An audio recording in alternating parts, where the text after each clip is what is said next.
Box ഓഫീസിൽ 10 ദിവസങ്ങൾ പൂർത്തിയാക്കിയിരിക്കുന്ന ലാലേട്ടൻ സത്യനന്ദിക്കാട് ടീമിൻ്റെ ഹൃദയപൂർവ്വം എന്ന് പറയുന്ന ചിത്രത്തിൻ്റെ total Kerala and world wide കളക്ഷനെ കുറിച്ചും മറ്റനേകം അപ്ഡേറ്റുകളൊക്കെയാണ് നമ്മൾ ഈ ഒരു വീഡിയോയിൽ ഉൾപ്പെടുത്തിയിരിക്കുന്നത്. അതിലേക്ക് വരാം. അതിൻ്റെ മുന്നേ മൂവി പ്ലസ് മീഡിയ എന്ന് പറയുന്ന നമ്മുടെ ചാനൽ ആദ്യമായിട്ട് കാണുന്നവരാണെങ്കിൽ സബ്സ്ക്രൈബ് ചെയ്യാം. 10-ാം ദിവസമായ ചിത്രത്തിൻ്റെ 2-ാം ശനിയാഴ്ച മികച്ച രീതിയിൽ തന്നെയാണ് ചിത്രത്തിൻ്റെ ബുക്കിംഗ് കാര്യങ്ങളൊക്കെ എടുത്തു നോക്കുന്ന സമയത്ത് ചിത്രം മുന്നോട്ട് പോകുന്നത്.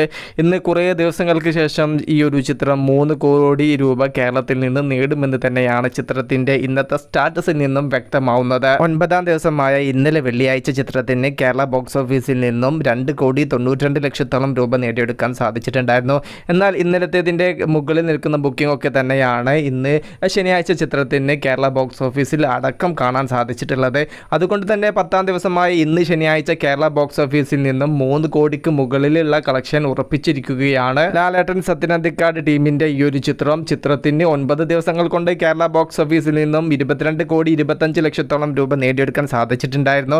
എന്നാൽ 10-ാം ദിവസമായ ഇന്നത്തെ 3 CR കൂടെ വരുന്ന സമയത്ത് ഏകദേശം 25 കോടിക്ക് മുകളിലേക്കാണ് ചിത്രത്തിന്റെ കേരള കളക്ഷൻ മാത്രം എത്തപ്പെടാൻ വേണ്ടി പോകുന്നത്. വർക്കിംഗ് ഡേയിലെ ഒരു സ്റ്റഡി കളക്ഷൻ നിലനിർത്തിയും വീക്കെൻഡ് വരുന്ന സമയത്ത് മികച്ച രീതിയിൽ തന്നെയാണ് ഈ ഒരു ചിത്രം തിയേറ്ററിൽ മുന്നോട്ട് പോകുന്നത് എന്നാണ് നമുക്ക് ചിത്രത്തിന്റെ ട്രെൻഡിങ്ങിൽ നിന്നും വ്യക്തമാവുന്നത്. 10 ദിവസത്തെ ചിത്രത്തിന്റെ ടോട്ടൽ വേൾഡ് വൈഡ് കളക്ഷൻ 55 കോടിക്ക് മുകളിലേക്കും എത്തപ്പെടും. കാത്തിരിക്കൂ ഇതുപോലുള്ള പുത്തൻ സിനിമകളുടെ ഇതുപോലുള്ള അപ്ഡേറ്റുകൾക്ക് വേണ്ടിയിട്ട്. മൂവി പ്ലസ് മീഡിയ, ഞാൻ ജിനു ജിനാസ്. പുതുസായിട്ട് ആരെങ്കിലും നമ്മുടെ ചാനൽ കാണുന്നവരുണ്ടെങ്കിൽ സബ്സ്ക്രൈബ് ചെയ്യുക, സപ്പോർട്ട് ചെയ്യുക. Okay, by.